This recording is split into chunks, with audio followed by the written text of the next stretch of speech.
Bugungi bizani mehmonimiz esa doktor Ziyod. Nega avstriyalik aholi qirilib ketmayapti? Ular dorini kamroq iste'mol qilishadi, lekin salomatligi yaxshi. Oddiy Google'dan boshlab sun'iy intellektgacha sizga yordam bera oladi. Rejimda bo'lsin, ishlarimni qilib olay yoki mana ozgina dam olib olay deb uyqu dori berishayotgan ekan. Uy sharoitida uni hayotini qutqarib qolish imkoni bo'lmaydi. Agar shifokorlar bo'lmasa, dorilari bo'lmasa, maxsus qutqarib ola olmaysiz. Yana bir narsa, ma'lumotlarni qabul qilganingizda ishonib ketirish kerak. Assalomu alaykum. Foggy do'konimizni va hozirda Foggy podkastimizni doimiy kuzatuvchilari, ilk podkastimizni mana bugun Ramazon ilk kunlariga to'g'ri keldi. Xudo xohlasa davomiy bo'ladi degan umiddamiz va bizani kuzatishda davom eting. Bugungi bizani mehmonimiz esa doktor Ziyod. Assalomu alaykum. Va alaykum assalom. Xursandman podkastga kelganimdan. Xush kelibsiz. Biz ham juda ham xursandmiz. Qancha vaqt deganda siz bilan ko'rishib turibmiz. Afsuski vaqt juda ham kam. Ochig'i oxirgi payt ham qabulga borish kerak, ham blokga o'tish kerak, ham shaxsiy ishlar, farzandlarim bor. Bilasiz, hammasiga vaqt yetkazishni imkoni bo'lmay qoldi. Shuning uchun podkastga ham zo'rg'a vaqt topib mana keldim. Birinchi mavzuyimiz hamma uchun dolzarb bo'lgan oila mavzusida bo'ladi, ya'ni oilaviy shifokor. Va sizga beradigan savollarimizdan sizning xabaringiz yo'q. Ishonarli, yaxshi chiqish uchun bu savollarni bilib kelishmagan holatda bugun beramiz. Birinchi savolimiz, oilaviy shifokor kim va oilaviy shifokor aslida bizga kerakmi? Oilaviy shifokor ham kerak. Oxiridan boshlaymiz savolingizni. Oilaviy shifokor kerak. O'zi juda ko'p davlatlarda aynan oilaviy shifokor tizimida ishlaydi tibbiyot. Ya'ni u birlamchi shu bo'g'ini hisoblanadi tibbiyotda. Ya'ni sizni qandaydir yengil kasalliklaringiz bo'lsa yoki surunkali kasalliklaringiz bo'lsa, shoshilinch bo'lmagan holatlar, shunda oilaviy shifokorga murojaat qilasiz birinchi navbatda va u ko'p kasalliklarni davolay oladi. Oilaviy shifokor kim deganda, bu ko'p uchraydigan va yengil o'rta og'ir kechadigan kasalliklarni davolaydigan shifokor. Shuning ichida surunkali kasalliklar ham bor. Undan tashqari oilaviy shifokor degan bu faqat davolash emas, diagnostika va davolash emas. Bu kasalliklarning oldini olish birinchi navbatda. Chunki u bolani tug'ilganidan boshlab shu yoshlarni, qariyalarni hammani kuzatib boradi. Unga ajratilgan territoriya bo'ladi, ya'ni hudud bo'ladi. Misol uchun O'zbekistonni oladigan bo'lsak, bu bir nechta mahalla. Misol uchun va shu hududda hammani salomatligini kuzatib turish kerak va uni intiladigan nuqtalari bu kasalliklarni oldini olish. Qancha kam kasal bo'lsa, aholi esa shuncha yaxshi. Avvallari bunga unchalik urg'u berilmasdi, lekin hozir mana ko'rib turibman, davlatimiz tomonidan ham shunaqa KPI'lar qo'yiladi shifokorlarga, oilaviy shifokorlarga qancha kam uchrasa ma'lum bir surunkali kasalliklar, shuncha bu shifokorga deylik har xil bonuslar bo'lishi mumkin. Oyligiga qo'shimcha misol uchun to'lovlar bo'lishi mumkin va hokazo. O'zi shunaqa bo'lishi ham kerak. Shunga intilish kerak. Ya'ni kasallarni davolashga emas, kasallikning oldini olishga intilish kerak. Oilaviy shifokor o'zi butun oila uni mijozi bo'lgani bilan ko'proq ishi bolalar bilan bog'liq. Chunki masalan emlashlarni ham oilaviy shifokor boshqaradi. Ya'ni shu bolalarni emlashga chaqirib, vaqtida emlatib, hamma deylik vaksinalarni oldirish kerak. Shunda ham kasallik ancha kam. Chunki vaksina deganingizga, mana shu vaksina emlashlar to'g'risida hozir ko'p har xil gaplar yuribdi. Ya'ni autizmga chalinib qolishi mumkin bolalar degan ko'pchilik vahimada hozir. Nima deysiz shunga? Afsuski bunaqa gaplar juda ham ko'p. Ayniqsa ijtimoiy tarmoqlar rivojlangan sari kimdir unday deydi, kimdir bunday deydi va negativ gaplar afsuski ko'proq tarqaladi. Ya'ni misol uchun deylik sizni farzandingiz boshqa ayol farzandida shu emlash olgandan keyin hech narsa bo'lmasa, yaxshi o'tsa, chiqib hamma yoqqa jar solmaydi-da. O'zi o'tdi, vaksina oson oldik, hech nima bo'lmadi, ismi bo'lmadi yoki yengilgina o'tkazib oldik deb postlar chiqarmaydi, videolar tayyorlamaydi, to'g'rimi? Lekin bironta bolada vaksinadan keyin unga bog'liq bo'lmasa ham qandaydir kasallik yoki muammo yuz bersa, bo'ldi shu haqida albatta hamma yoqqa jar solinadi. Lekin ko'p holatda guvoh bo'lamizki, bu aynan vaksina bilan bog'liq bo'lmaydi. Xuddi shu autizm masalasi ham bu aslida noto'g'ri ma'lumot. Buni ildizi ancha yillar avvalgi tarqalgan bir endi tarqalgan emas, chop etilgan bir maqola bor. Britaniyalik bir shifokor maqolasi. Unda autizm bilan bog'lagan aynan qizamiq tepki qizilchaga qarshi vaksina bor. Shuni bog'lagan autizm bo'lar ekan deb, lekin u o'ziga kerakli tarafga ma'lumotni moslashtirib noto'g'ri yozganligi aniqlangan. Ya'ni yolg'on yozilganligi, lekin u ma'lumot tarqalib bo'lgan o'sha paytda. Butun dunyoga tarqalib bo'lgan va haligacha bu ma'lumot aylanib yuradi. Undan boshqalar ham keyin bunga asoslanib har xil maqolalar chiqarishadi, videolar chiqarishadi va hokazo. Va o'sha maqola ham, misol uchun birinchi shu vaksinadagi autizm bo'lar ekan degan maqola ham u jurnaldan, jiddiy jurnal bo'lgan, hamma hurmat qiladigan, shuning uchun ham tarqalib ketgan. Lekin keyinchalik tekshirishganda noto'g'ri tadqiqot o'tkazilganligi aniqlangan va jurnallardan maqolani qaytarib olish degan jarayon bor. Ya'ni noto'g'riligi aniqlanib qolsa, qaytarib olinadi. Ya'ni bu noto'g'ri maqolaligi e'lon qilinadi va o'sha jurnaldan xullas olib tashladi. Endi afsuski mana shu xato yuz bergan va bu ma'lumot tarqalib ketgan. Autizm o'zini oladigan bo'lsak, autizm doim u tug'ma kasallik. Ya'ni bola tug'ilganida unda bo'lgan. Shunchaki autizmni birinchi belgilarini 1,5 yoshdan keyin ko'rib boshlaymiz. Ya'ni ungacha tashxisini qo'yish qiyin autizm. Imkoni bor, lekin juda qiyin. Qancha kichik bo'lsa bola, shunchalik qiyin. Shuning uchun 1,5 yoshdan o'tganda uni ko'rib boshlaymiz. Vaksinalar qachon olamiz? Vaksinalarni aynan 1 yoshgacha, 1,5 yoshgacha bo'lgan davrda olamiz ko'pini. Va shundan keyin bo'ldi, paydo bo'ldi deyishga juda qulay. Undan ko'rishasdi, ha, undan oldin ko'rinmasdi ham chunki. Va shuni olgandan keyingi davrda paydo bo'ladi. Odamda sabab oqibat bilan tasodifni farqlay olishmaydi. Ya'ni nimadir bo'lsa, undan keyin boshqa narsa yuz bersa, shunga bog'liq deb fikrlanadi doim. Lekin bu har doim unday emas bu.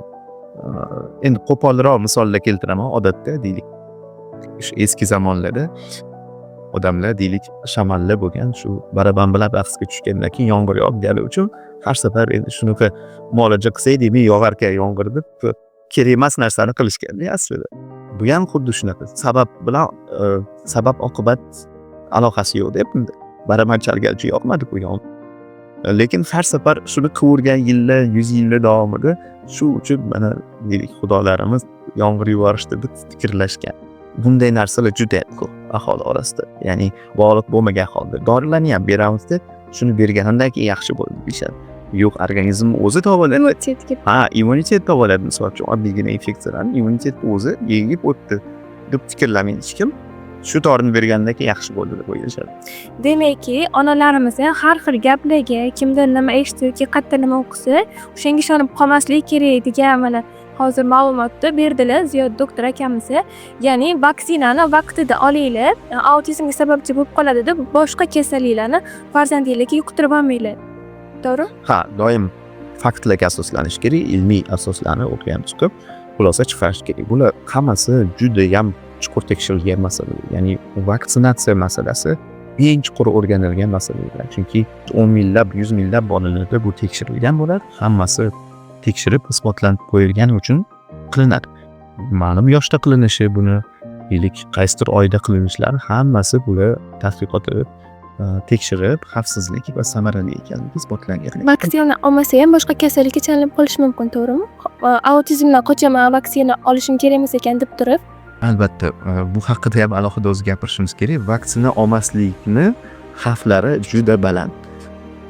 Afsuski, doim har xil mana shunga o'xshagan masalalarda emotsional, ya'ni hissiyotlarga asoslanib yondashamiz-da. Bu albatta noto'g'ri. Chunki hissiyotlarga asoslanib kimnidir bolasida balansma bo'libdi, kimnidir bolasida talvasa bo'lib qolibdi, vaksinadan keyin degan narsalarni eshitib, shunga asoslanib qaror qabul qilamiz. Lekin shu kasalliklardan, shu kasallik yuqib qolsa, vaksina himoya qilingan kasallik yuqib qolsa nima bo'ladi deb fikrlamaymiz. Ya'ni odamlarni irratsional yondashuv shundaki, nimani solishtirishadi? Vaksina olmaganda nima bo'ladi va vaksina olsa nima bo'ladi deb fikrlashadi. Vaksina olmasangiz, demak og'riq bo'lmaydi, isitma bo'lmaydi, hech narsa bo'lmaydi. U qanday yaxshi. Lekin vaksina olsangiz 1-2 kun isitma bo'lishi mumkin. inyeksiya qilingan joyda og'riq bo'ladi, injiqlanadi, bola bezovta bo'ladi. Shuni solishtirishadi. Unda vaksina yomon ekan, olmagan ma'qul ekan degan fikr paydo bo'ladi. Lekin bu noto'g'ri. Bu noto'g'ri mantiq desak bo'ladi. Aslida vaksina olmaslik bilan vaksina olishda nima bo'lishini emas. Vaksina olmasangiz nima bo'ladi va vaksina himoyalaydigan kasallikni yuqtirib olsa nima bo'ladi? Bola. Misol uchun, deylik qoqshol yuqtirib olsa, stalniyak deydi ruschalab, deylik ko'chada bola yiqilib jarohatlandi yoki qandaydir o'tkir narsa kirib ketdi ko'chada va undan qoqshol yuqdi bakteriyasi. Bunda o'lim darajasi 70% gacha.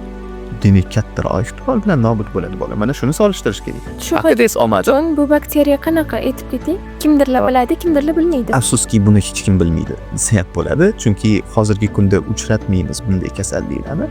Nima sababdan? Chunki ko'pchilik AKDS oladi baribir, ammo shuning uchun ham bu kasallikni uchratmaymiz hozirgi kunda.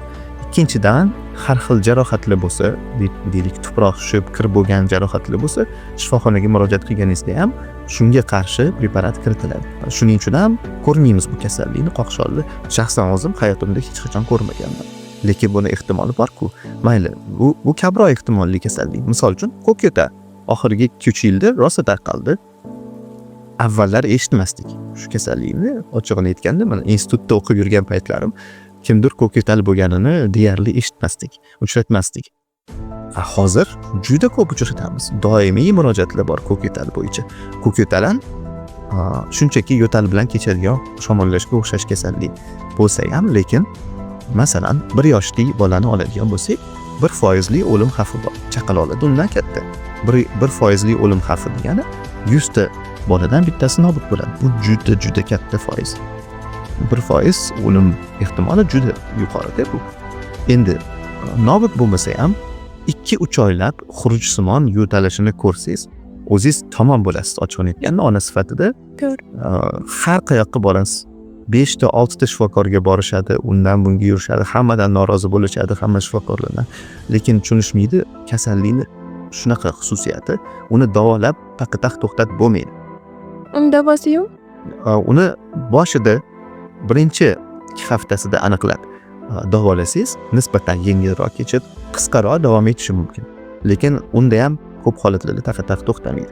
O'sha boshida aniqlashda to'g'ri yondashish kerak. Unda ham afsuski mana ko'p yillar PCR tahlili xuddi koronavirus tekshirardi ko'pirimdan tayoqchada. Shunaqa tahlili bo'lmagan O'zbekistonda. Mana endi kirib boshladi, bu tahlilni tekshira olamiz. Buni bemalol birinchi 2 haftasida aniqlamasangiz bo'ldi. Bu yog'iga kech. Kasallikni ayyorligi shundaki, birinchi haftasida oddiy shamollashga o'xshab kechadi. Yengil shamollashga o'xshab kechadi. Bilmaymiz ko'kyo'talligini. Shifokor faqat taxmin qilishi mumkin. Agar AKDS vaksinalarini olmagan bo'lsa, shu bolada tekshirib ko'raychi deb PCR ga yuborishi mumkin hozirgi kunda. Lekin 1 yil avval ham PCR topish deyarli ilojsiz edi. Xullas, deylik mana shu kasallik ham tasavvur qiling, 3 oy bolangiz xurujsimon, juda yoqimsiz, qo'rqinchli ko'pchilik uchun yo'taladi. Shu bilan vaksina olmaslikni, ya'ni mana vaksina deylik oldim, vaksina olish bilan shu kasallikni solishtirish kerak. Vaksina olganda nima bo'ladi? 2 kun deylik isitmalikni mayli, 3 kun og'risin mayli oyog'i, o'tib ketadi-ku, lekin hech narsa bo'lmaydi. Immunitet mustahkam bo'ladi. 3 kun og'rigan bilan endi 3 oy yo'talni solishtiringda azobini. Ko'kyo'talga chalinganlarni ko'pchiligini toza havoga deb tog'larga, shunaqa havo joylarga yuborishdi. Bu qanchalik to'g'ri? O'zi nima qilish mumkin? Bunda mantiq bor bu yondashuvda, lekin toza havoda emasga, aynan salqin havo yordam beradi bolalarga. Uyda olib o'tirib konditsioner yoqib qo'ysangiz yoki sovuqroq mavsum bo'lsa, derazalarni ochib qo'ysangiz ham shu effektga erishasiz. Bu bolalarni deylik toqqa olib chiqishadi. Demak, aynan toqqa rasxod qilib uzoqqa borish shart emas. O'sha perivalga olib borish kerak ekan deyshadi. Dovonga olib borib kelishadi avtonomda. Kimdir sharoit yetadi, uzoqqa tog'larga, shunaqa uzoq joylarga borishga, kimdir sharoiti yetmaydi, bora olmaydi shu joylarga. To'ppa-to'g'ri. Uni mohiyati shundaki, salqin havo yo'tallarni pristupini kamaytiradi, ya'ni xurujlarni kamaytiradi. Bu davo desa ham bo'ladi. Bitta davosi shu, xurujsimon yo'tal boshlangandan keyin. Ikkinchi davosi bolani chalg'itish. Chunki ko'kyo'talda yo'tal o'pkadan, nafas yo'llaridan bo'lmaydi. Shunchaki u bakteriya nafas yo'llarimizga shunaqa sodda qilib aytganda yopishib olib, juda ko'p ta'sirlantirib juda ko'p signal yuborgani uchun miyaga asab tolalari orqali miyada yo'talli o'chog'i paydo bo'lib qoladi va bolani chalg'itsangiz kamroq yo'taladi. Shuning uchun deylik har kuni qanaqadir bolalar maydonchasiga, endi yuqumsiz davriga o'tganda bolalar maydonchasiga yoki qanaqadir boshqa qiziq joylarga olib borsangiz, har xil ko'chalarda sayr qilsangiz, bola chalg'i shundan ham kamroq yo'taladi. Necha yoshdan necha yoshgacha bo'lgan bolalarda tezroq kasallik yuqtirib oladi. U ko'kyo'tal bo'lsin, shamollash bo'lsin, gripp bo'lsin, necha yoshgacha bolani juda ham asrab avaylash kerak. Necha yoshdan keyin immuniteti yengib ketishi mumkin? Zo'r savol. Bolani qandaydir kuchli asrab avaylash kerak emas aslida. Ha, jiddiy infeksiyalardan asrashimiz kerak. Jiddiy infeksiyalar deganda aynan ko'pi o'sha vaksinalar himoya qiladigan infeksiyalar. Ya'ni siz bolani emlatib qo'ysangiz, juda ko'p infeksiyalardan shundoq ham avtomatik ravishda himoya qilgan bo'lasiz, eng xavflilaridan. Qolgan holatlarda deylik ichak infeksiyalardan saqlash uchun shunchaki qo'lini toza tutishingiz ko'pincha yetarli. Ya'ni yuvilgan mahsulotlarni yesa, qo'llari toza bo'lsa, shundan o'zi yetarli. Oddiy shamollashlardan qandaydir ortiqcha himoya qilish kerak emas aslida. Shunaqa tadqiqotlar borki, qancha vaqtli shamollashlarni boshdan kechirib o'tgan bo'lsa, chaqaloq shuncha astma, allergiyaga o'xshagan kasalliklar kamroq uchrar ekan kelajak hayotida. Bunga sabab immuniteti uni mashq qilib rivojlanib boradi. Kichkinaligidan kasal bo'lib bo'lsa, ataylab borib yuqtiringlar demoqchi emasman. Shunchaki ortiqcha himoya qilish kerak emas. Masalan, shunaqa holat bo'ladiki, bolalarni ayniqsa bu birinchi farzandlarga tegishli bog'chaga berishganda, bolalar bog'chasiga berishganda tez kasal bo'lib boshlaydi. Chunki u yerda o'ziga o'xshagan bolalar bor. Ular har xil infeksiyalarni olib kelishadi. Afsuski hozir bog'chadagi xonalarni dimlab o'tiramiz. Chunki ota-onalar kelib to'g'riq qilishadi. Nega salqin, nega deraza ochiq deb, bu xato. Doimiy shamollatib turish kerak aslida xonalarni. Bolalar ham ovqatlangani chiqqanda, deylik, har xil to'garaklarga chiqishganda to'liq ochib shamollatish kerak. Buni 50 yil oldin o'sha sobiq ittifoq davrida ham qilingan narsalarni hozirgi zamonda qilishmaydi. Chunki ota-onalar teskari fikrlab sovuqdan shamollaydi deb o'ylashadi. Xullas, ozgina chetga chiqib ketdik. Yo'q, to'g'ri aytdingiz. Mana hozir bizani ko'rib turgan ota-onalarimiz, ayniqsa onalarimiz bo'lsa, har qatdan ham qalin kiydirib qo'yishadi qishi yozi kuni. Lekin ko'pchilik kasallikni aslida salqin havo oldini oladi va davo bo'lib berar ekan. Buni yaqin tanishlaringizga aytib qo'ysanglar, bir-biringizga aytsanglar, bilmaganlar bilib olishsin. Ya'niki faqat bog'chalarga borib jalba qilmanglar, to'polon qilmanglar. Uyda ham, ko'chada ham qayergadir borsanglar, salqin havo bu bolalar uchun juda foydali. To'g'ri, har tomonlama foydali desa bo'ladi. U kasallikni deylik yuqmasligiga ham yordam beradi, chunki shilliq qavatlarimiz, shilliq pardalarimiz qurib ketmaydi salqin bo'lsa havo. Aynan burnimizda, misol uchun, shilliq pardalarida mahalliy immunitetimiz ishlaydi, himoyamiz bor. Lekin u qurib ketsa, demak yaxshi ishlamaydi. Shuning uchun ham xonalarni isitib, quritib o'tirish aynan kasalliklarning tez yuqishiga sababchi bo'ladi. Namlik darajasi ham juda past bo'ladi, aynan qishda isitish tizimi yoqilgan bo'lsa uylarimizda. Shuning uchun ham tez kasal bo'ladi bolalar. Endi bog'chaga chiqib boshlaganda ko'p kasal bo'ladi, ayniqsa birinchi farzandlar, chunki unga avval yuqtiradigan odam bo'lmaganda, endi chiqqanda shu do'stlardan yuqtiradi. Bundan xavotir olish kerak emas. Har oy shamollash ham normal holat bolalarni. O'zi yiliga 10-12 marotibagacha shamollash mumkin, bu norma. Normal. Lekin deylik, ko'p holatlarda agar pnevmoniyalar bo'lib, og'ir bo'lib shifoxonaga tushib qoladigan bo'lsa, shunda qo'shimcha tekshiramiz. Immunitetida nuqsonlar yo'qmi deb. Ko'pchilik 8-9 marta shamollasa ham yiliga, misol uchun, bolamning immuniteti past deb o'ylashadi. Yo'q. Shunchaki shamollash immunitet pastligini bildirmaydi. Deylik, 10 marotabadan ko'p shamollasa yiliga yoki 2 safardan birida og'ir bo'lib shifoxonaga tushib qoladigan bo'lsa, unda o'ylasak bo'ladi, qo'shimcha tekshiramiz. Muammolari yo'qmikan salomatligida, immunitetida va hokazoda. Mana shu yerda hozir bitta narsa so'rab olaylik. Biz yoshligimizda daraxtda mevalarni o'sib yeganmiz. Artmay yeganmizdiki, kiyimga artib yurdik. Ko'chada, misol uchun, qulupniylarni yerdan olib yurdik. Hozirgilar yuvib yeylar, issiq suvga yuvib yeylar, chayinglar deydi. Shu yerda menda savol bor. u payt bizning immunitetimiz yaxshi bo'lganmi yoki qanaqa? Hozirgi immunitet past bo'lib ketgan bu nimadan? Biz yuvmasdan yesak ham sog'lom yurganmiz. Ha, savolingiz murakkabroq desa bo'ladi. Bunga javob murakkabroq, chunki bitta dona omilni ajratib ko'rsata olmayman bu holatda. Avvallari misol uchun aholini zichligi ham pastroq bo'lgan. Hozirgiga nisbatan hozir Toshkentda har holda aholi juda ham ko'payib ketgan. Shuning uchun e'tibor bersangiz, bolalar bog'chasida ham, maktablarda ham bir guruhda 40 talab bola bor. Bunaqa bo'lish kerak emas-da aslida. Shaxsan o'zimning bolaligimda esimda bor, maktabimda sinfimda 20 tadan oshiq bo'lmaganmiz hech qachon. 40 ta bilan 20 tani tasavvur qiling. Deylik, ikkita kasal bola kelsa, xona qanchalik infeksiyaga to'lib ketadi havosi. Bunda yuqishni ehtimoli ham baland bo'ladi. Uni ustiga hozir xonalarni shamollatmaymiz-da. Eski paytlarda esimda o'zim bolaligim 90-yillarning boshida o'tgan hali o'sha sobiq ittifoqdagi qoidalar bo'lgan, ishlagan, derazalar ochilardi. Har tanaffusda maktabda ochilardi. Bog'chada ham doimiy shamollatib turilardi, qoidasi bo'lardi, chunki bunga qattiq qarashgan. Hozir afsuski unaqa emas.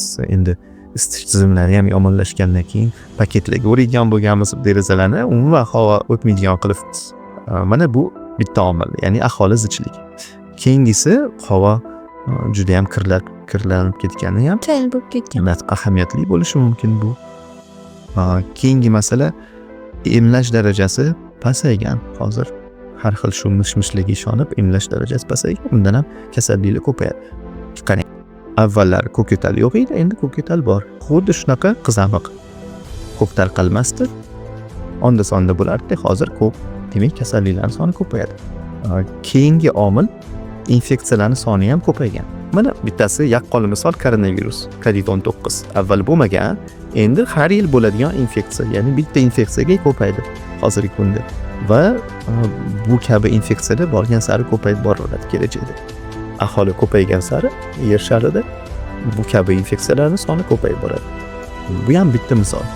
Keyingi masala turmush tarzimiz o'zgargan. Bolalarimiz ham hozir planshetda, telefonda o'tirishadi, harakat yo'q. Uni ustiga nosog'lom ovqatlanishadi. Chunki do'konlarda hamma narsa bor xil. Shirinliklar, notabiiy mahsulotlar, istalgan upakovkali mahsulotni oling. Bu qayta ishlangan narsalar. Chuqur qayta ishlangan mahsulotlar bo'ladi. Ya'ni uni tarkibida qaysidir moddalar juda ham ko'p. Ba'zi kerakli moddalar umuman yo'q yoki kam bo'lishi mumkin. Tabiiylikdan uzoqlashib ketganmiz bu borada. Yana bir narsa bor, kambag'al davlatlarni baxti deymiz, ammo nima deymiz, shunga o'xshagan fenomen bor. Kambag'alroq davlatlarda tabiiyroq mahsulotlar ko'proq bo'ladi. Chunki o'sha har xil shirinliklar ko'payib ketmagan bo'ladi. O'zimning bolaligimda juda kam bo'lardi shirinliklar turibdi. Misol uchun ko'p shirinliklarni aynan bolaligim paytida paydo bo'lganini ko'rganman-da. Undan oldin bo'lmagan. Xuddi shu chupa-chupslar bo'ladi, boshqa narsalar bo'ladi. O'zi bir ikkita juvachka turib bo'lardi. Boshqa hech narsa ham bilmasdik-da, ochig'ini aytganda. Hozir do'konga kirsangiz, kassani yonib to'la shirinlik bola uchun psixologik shundan foydalanishadi, chunki pul to'layotgan paytingiz bola ko'rib, buni olib bering deyish uchun aynan kassaga taxlanadi. Shuni hisobiga ko'p iste'mol qilinadi. Demak, hozir ota-onalarimiz demak hozir uy sharoitida kompyuter berishdan so'klanavermagan, to'g'rimi? Tabiiy. Uyda narsalar pishirib berishdan ximikatlardan ko'ra, ximikatlar ham qisman bolaning sog'lig'iga juda ta'siri katta bo'lishi mumkin.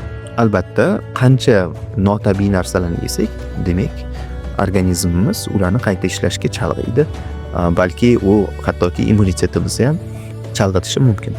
Misol uchun juda ko'p deylik kimyoviy har xil notabiiy bo'lgan sun'iy narsalar iste'mol qilsak. 24-yil oxirlarida qizilcha, qizambiq, shunga o'xshagan kasalliklar juda ham rivojlanib ketdi, avj olib ketdi. Internetlarda, hattoki televideniyalarda ham больницаlar juda ham to'la, poliklinikalar to'la deyishdi. Bunga siz nima deysiz? Bu tabiiy holatmi? O'zi shunaqa bo'ladimi yoki rostdan ham oldingi yili bunaqa kasallik ko'payib ketdimi? Va nima sababdan bunaqa bo'ldi? Sababi xuddi suhbatimiz boshida aytganimizdek, bu emlashlarni olmaslik. umuman olganda bu tabiiymi deganingizga ha tabiiy deyishim mumkin. Infeksiyani tarqalishi tabiiy agar emlanmagan bo'lsa aholi.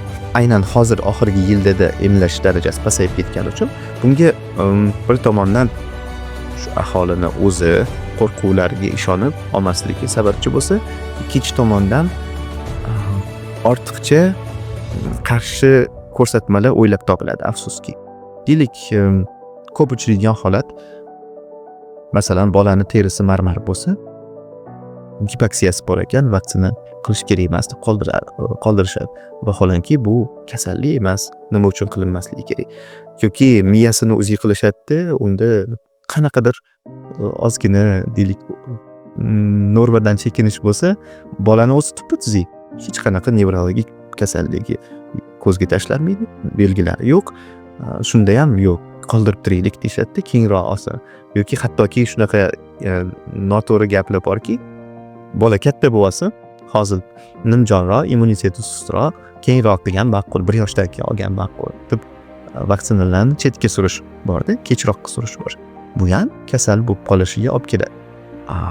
Aslida vaksinani o'z vaqtida olishimiz kerak.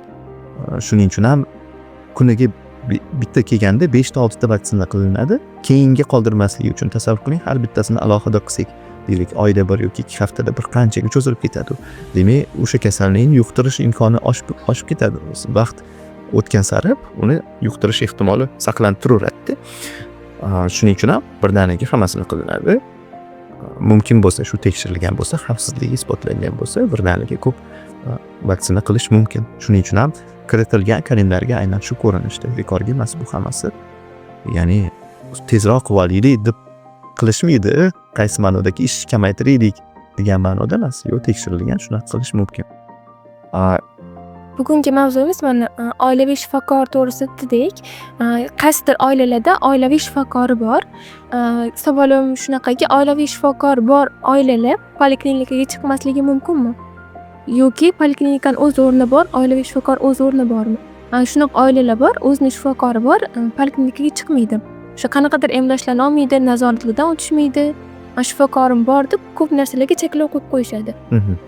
Qarang, agar qaysidir oilada shu oilaviy shifokorim bor deb unga ishonib emlashlarga chiqishmayotgan bo'lsa, demak oilaviy shifokor unchalik yaxshi emasdir. Chunki yaxshi oilaviy shifokor aytgan bo'lardi, mana shu oilada chiqib mana bu vaksinalarni olishinglar kerak deb. Keyingi masala, unday oilalar ko'p emas. Fikrimcha aynan oilaviy shifokori borlar, chunki oilaviy shifokor tushunchasini o'zi yaxshi ma'lum emas xalqimiz orasida. Pediatr bilishadi, deylik, terapevt bilishadi, boshqasini bilishadi. Oilaviy shifokor tushunchasi hali O'zbekistonga kirib kelmadi unchalik. Oilaviy shifokor bo'lganda ham o'z odatda poliklinikadan sizga biriktirilgan oilaviy shifokor bo'ladi. Poliklinikadan biriktiriladi. Ha, siz tanlash huquqiga egasiz. Yo'q, bu emas. Men boshqa oilaviy shifokor bilan deylik, boshqa oilaviy shifokorda kuzatilmoqchiman deb tanlasangiz bo'ladi. Lekin u ham odatda o'sha poliklinikada yoki boshqa poliklinikadagi oilaviy shifokor bo'ladi. Chunki davlatning nazoratida bo'lishingiz kerak. Nima bo'lganda ham qaysidir deylik shifokor, oilaviy shifokor sifatida siz ko'rsangiz va u bilan unda kuzatilsangiz ham xususiy deylik tarzda baribir ham poliklinikada siz nazoratda turishingiz kerak.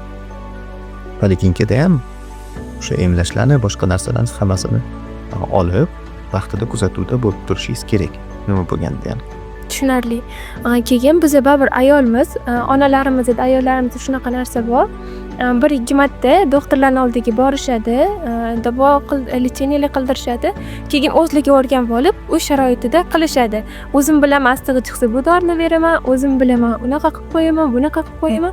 Ya'niki 1-2 marta doktorlarga borgandan keyin o'zligi doktor bo'lib olishadi. Bu qanchalik to'g'ri? Bu ba'zi holatlarda to'g'ri, ba'zi holatlarda noto'g'ri.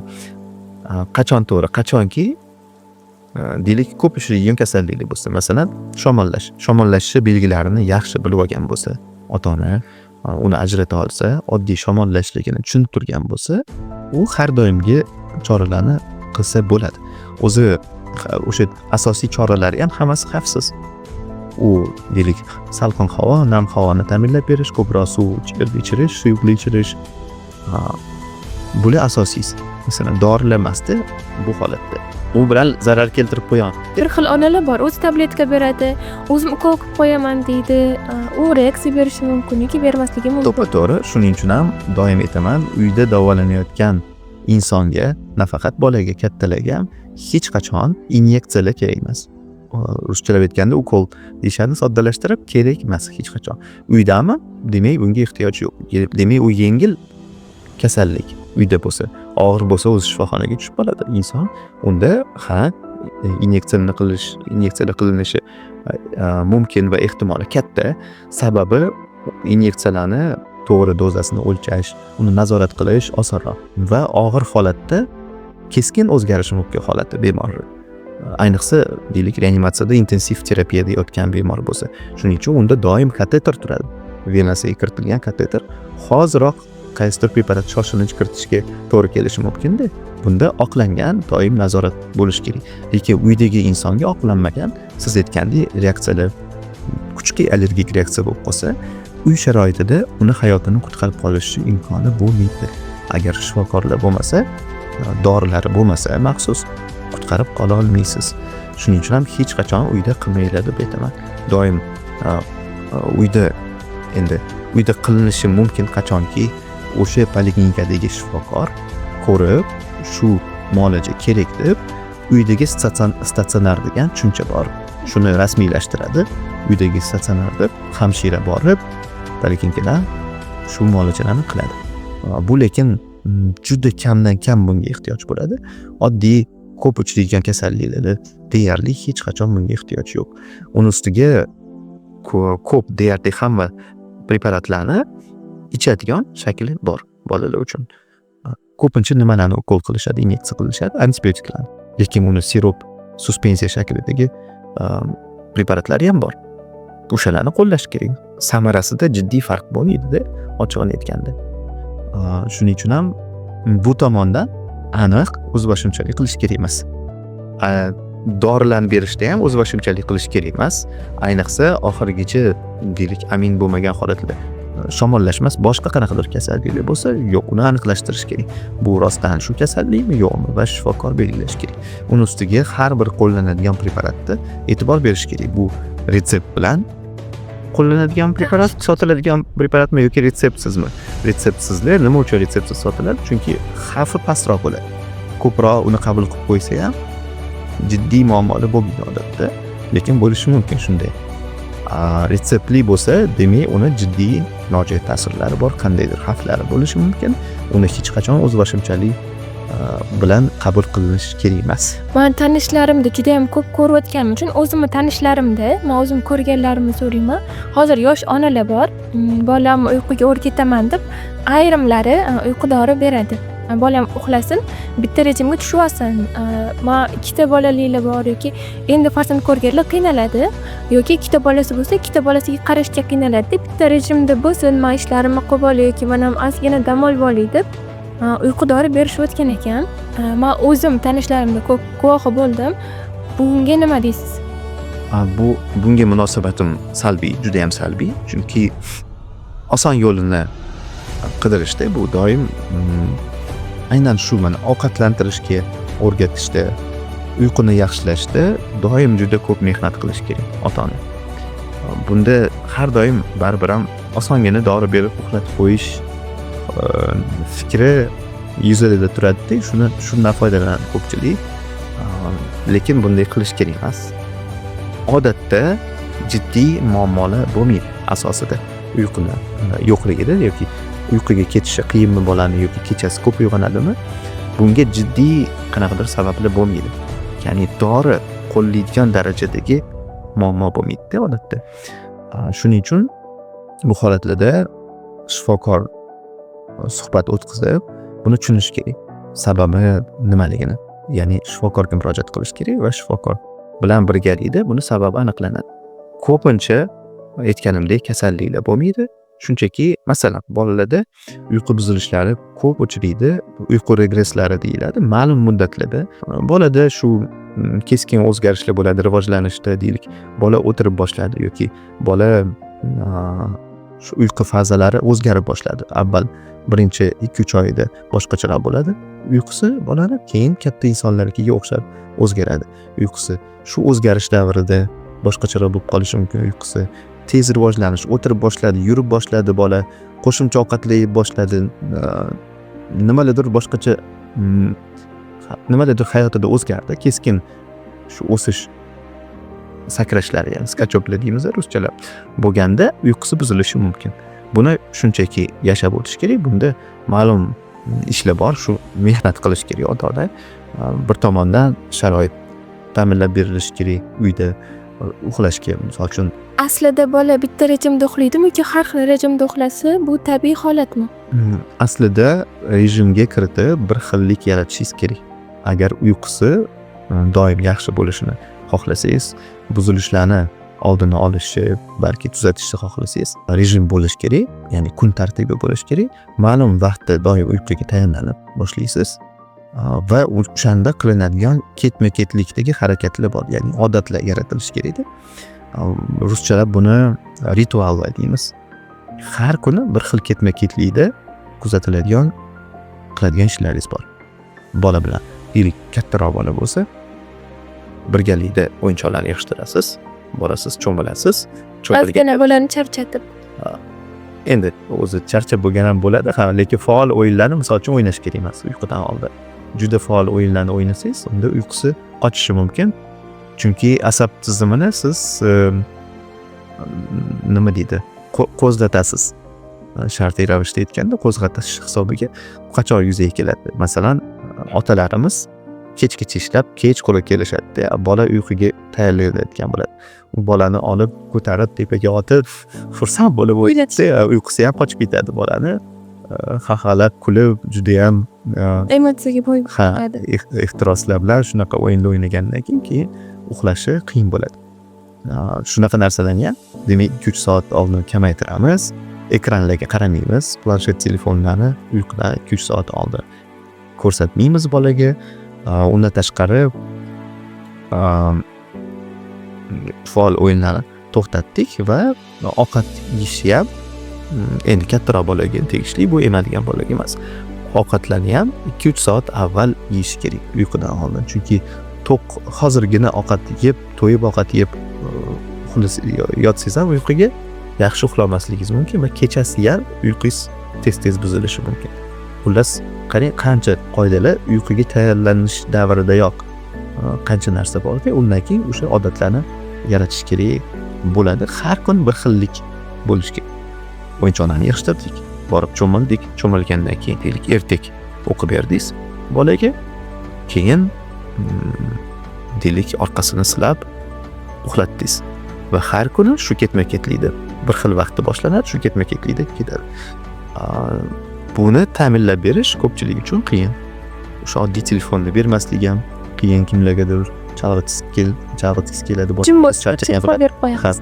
Xullas, shularni ta'minlab berganingizdan keyin to'g'rilanmasa, yana shifokoringizga murojaat qilasiz. Lekin odatda shular yordam beradi, to'liq bajarib qo'ysa.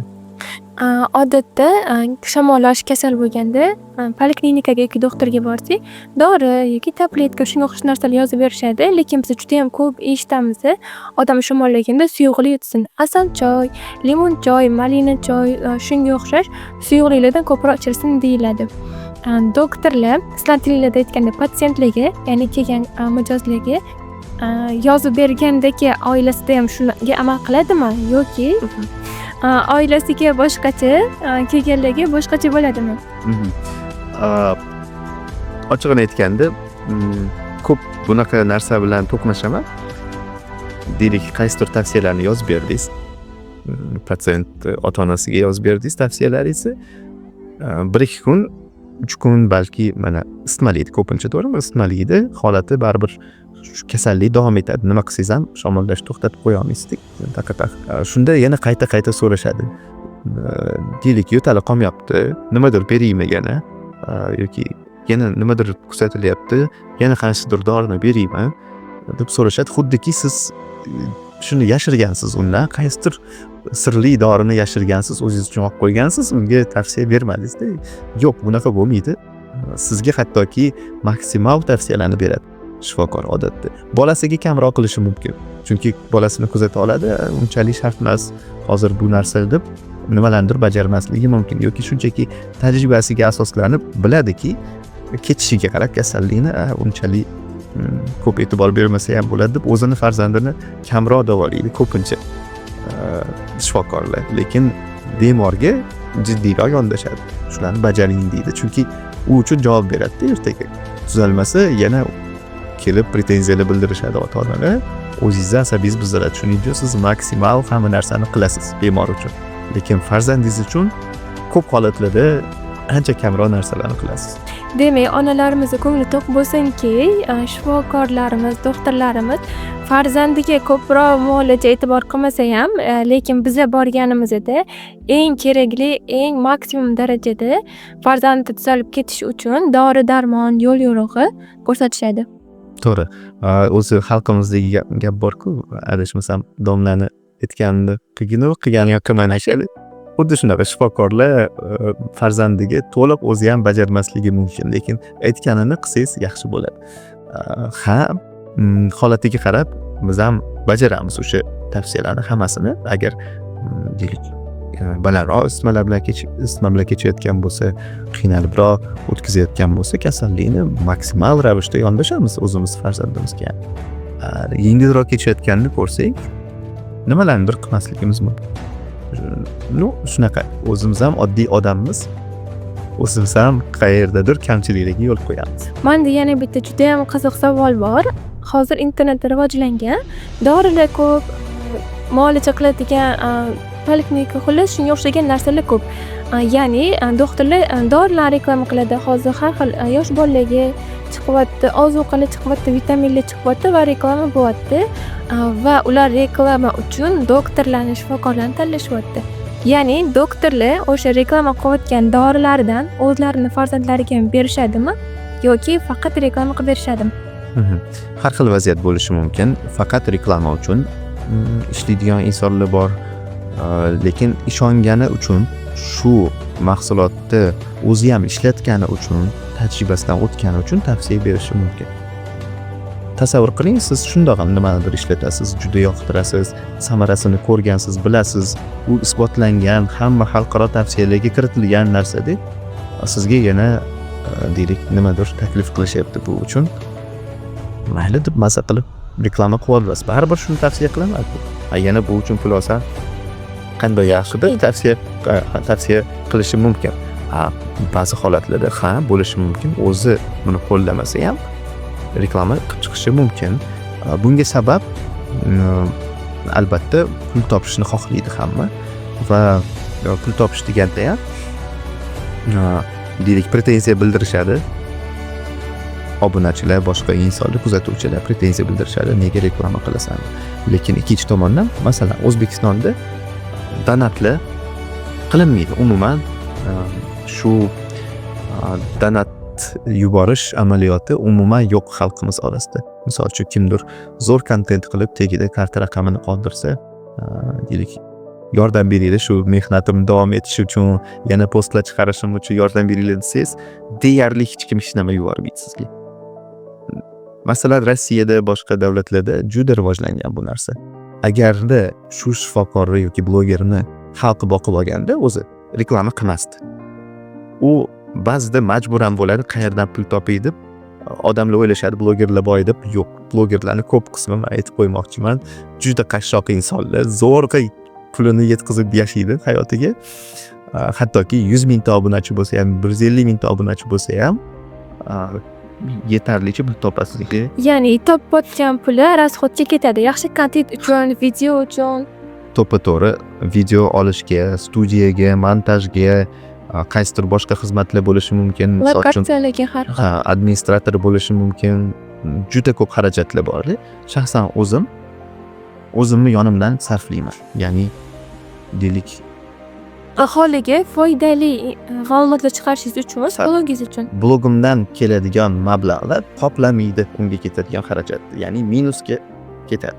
Siz Ha, xalq to'g'ri. uchun ishlarkan. Konsultatsiyaga keladigan deylik patsientlardan topasiz. Har blog yuritib boshlaganingizda ko'proq patsient keladi. Lekin boshqa yo'nalishdagi blogerlar bor yoki juda tor yo'nalishdagi tibbiy blogerlar bor. Masalan, ularning patsienti balki ko'paymas unchalik blog yuritganidan deylik yoki boshqa yo'nalish bo'lsin, konsultatsiya bermaydigan qaysidir mutaxassislar. Ularda daromad ko'paymasligi ham mumkin-da. Juda mashhur bo'lgani bilan, misol uchun daromadi bo'lmasligi mumkin. Shuning uchun ham ular reklamaga urg'u berishga majbur bo'ladi-da. Oxiri, chunki donat yo'q, qanaqadir konsultatsiyalarga hech kim kelmaydi. Boshqa topadigan joyi yo'q. Shuning uchun ham reklama yo'liga o'tishadi. Shu sababli ham buni targ'ib qilmoqchiman. Hozir imkoninglar bo'lsa, qancha bo'lsa ham bloger deylik pul so'raganmi, donat sifatida qancha bo'lsa ham o'tkazish kerak. Shunda qo'llab-quvvatlasanglar, u reklamaga kamroq muhtoj bo'lib, haqiqiy o'sha mehnat qilib, san'atini rivojlantirib, sizga foydali narsalarni beradi. Kimgadir yon bosmagan holatda. Diqqat, bizani ko'rib turgan opa-singillarimiz, onajonlarimiz, demak, bizani doktor Ziyod akamiz faqat sizlar uchun foydali kontent chiqarish uchun mehnat qiladilar va topayotgan pullari buni umuman oqlamaydi. Lekin bularning mehnatlari sizlarga yana ham ko'proq foydali va qiziqarli ma'lumotlar yetkazib berishlari uchun baribir bularga qisman mablag' kerak. Ha, xudoga shukr, men konsultatsiyamdan boshqa narsalardan yetarli pul topaman, lekin deylik reklamaga ishonganimda aniq faqat minusda bo'lardim yoki har baloni reklama qilishga to'g'ri kelardi. E'tibor bersanglar, nimanidir maqtab chiqsam ham u bir oyda bitta bo'lib qolishi mumkin. U rostdan ham kerak narsa bo'ladi, 100% foydali narsa bo'ladi. Ya'ni bo'rttirib nimanidir maqtab chiqmayman agar u befoyda bo'lsa yoki deylik mana bu joyda ishlatilsa-yu, mana bu yana 10 ta kasallikni davolaydi deb chiqmayman hech qachon. Faqat haqiqatni gapirib chiqishga harakat qilaman, ertaga uyalib qolmaslik uchun. O'zi reklama olganda 100 marta o'ylaysiz, chunki ertaga buni oqibatida qanaqadir negativ holatlar bo'lib qolsa, birov zarar ko'rib qolsa, o'zingizni juda ham aybdor his qilasiz. Shuning uchun kamroq pul topsam ham mayli, olmay qo'ya qoling shu reklamani deb shaxsan o'zim 90% murojaatlarga rad javobini beraman. Chunki isbotlanmagan narsalar bo'ladi, samarasi yo'q, har xil narsalar yoki hattoki zararli bo'lishi mumkin yoki boshqacha yo'nalishda reklama qilib bering deyshadi. Ya'ni uni ko'rsatmasi yo'q bu yo'nalishda, lekin o'sha tarafga reklama qilib bering deyshadi. Yo'q, bunaqa holatlarda rozi bo'lmayman yoki o'zini reklamaga so'rashi mumkin. Blogerlarmi yoki qaysidir tibbiyot atrofida ish qiladigan insonlar mani sahifamni reklama qilib bering deyshadi. Sahifasiga kiraman deb o'rganib chiqaman. O'sha noto'g'ri bo'lgan tavsiyalarni berishini ko'rib qolaman deb. Demak, u zarar keltirishi mumkin. Hozir hammaga maqtab qo'yaman deb uni ertaga u noto'g'ri ishlar bilan zarar keltirishi mumkin birovning salomatligiga. Shunda ham doim yo'q deb javob beraman. Demak, doktor Ziyodda reklamalari 100% ishonchli va o'zlari iste'moldan va tadqiqotdan o'tkazgan holatda faqatgina eng samaralilarini tavsiya qiladilar. Ya'niki bu reklamaga ham kirmaydi, o'ylab qaraganda. Men reklama degan bo'lardim. Lekin insof bilan. Instagram sahifangizda shamollashlarni, kasalliklarni doimiy bo'lib turadi deb aytasiz. Bu haqida boya emasgina gaplashdik. Hayb uchunmi, nima uchun bunaqa deysiz? Keyin yana bitta savol, bitta qilib javob berishingiz uchun. Farmatsevtikada faoliyat yuritgansiz. Hozir O'zbekistonda juda ham ko'p, sonini shuncha deb aytaman. Nima uchun demoqchimiz? Aha. Xo'sh, qani shamollashlar masalasiga keladigan bo'lsak, ularning doim bo'lib turishi shundoq ham ma'lum. Qanaqadir shamollash atrofida hayb uchun biron narsa deganimni eslolmayman, lekin boshqa holatlar bo'ladi, shamollash emas, boshqa kasalliklar yoki aslida norma bo'lgan holatlar bor-da. O'zi eng ko'p ko'riladigan roliklarim ham aslida norma bo'lib turib, uni ko'pchilik kasallik deb yuradigan holatlar. Masalan, boya ham aytdim sizga, marmar teri. Masalan, terisi marmar ko'rinishda bo'ladi chaqaloqlarning va buni kasallik gipoksiya deb aytishadi. Aslida bu chaqaloqlar uchun normada, shunchaki ularning asab tizimini o'ziga xosligi bor. Ki shunaqa tomirlarni nazorat qiluvchi asab tolalari xullas boshqacha shu signallari boshqacharoq bo'ladi. Bir shamollashli vaqtida bo'lib turishi kerak, to'g'rimi? Shamollashlar albatta ko'p uchraydi. Boya aytganimdek yiliga 10 marotibagacha ham uchrashi normal holat shamollashlar. Shuning uchun shamollashlar bu albatta har bitta bolada ko'p uchraydigan holat. Deylik, sizni farzandingiz juda ko'p shamollaydi, meni farzandim umuman shamollamaydi. Bunaqa holatlar bo'lmaydi. Shunchaki faqatgina siz toqqa chiqib ketib hech kim bilan aloqa qilmasangiz yoki cho'lda bir o'zingiz yashasangiz kasal bo'lmaydi. Lekin ertaga jamiyatga qo'shilgandan keyin baribir kasal bo'ladi, baribir shamollashlar o'tkazadi, shamollashga o'xshagan infeksiyalarni o'tkazadi, ya'ni isitma bilan kechadigan, toshmalar bilan kechadigan. Bu har bir bolani boshidan o'tadigan narsa. Bunga sabab shunchaki farzandlarimiz dunyoga kelganda hali bu infeksiyalar bilan tanish emas. Shunchaki uchrashmagan. Biz bolaligimizda shu bilan uchrashganmiz. Biz ham kasal bo'lganmiz tez bolaligimizda. Hayotimiz davomida ko'p infeksiyalar bilan tanishib o'tishimiz kerak. Bularni ba'zilari hayotingizda bir martagina uchraydi. Masalan, qizamiq deylik yoki boshqa deylik gerpes oilasiga kiradigan ba'zi viruslar bor. Hayotingizda bir marta bo'ladi. Immunitetingiz bir umrga eslab qoladi uni. Keyin bo'lmaysiz hayotingizda hech qachon. Boshqa infeksiyalar o'zgaruvchan bo'ladi. Gripp har yil bo'lishingiz mumkin gripp. Chunki o'zgarib turadi, mutatsiyaga uchraydi.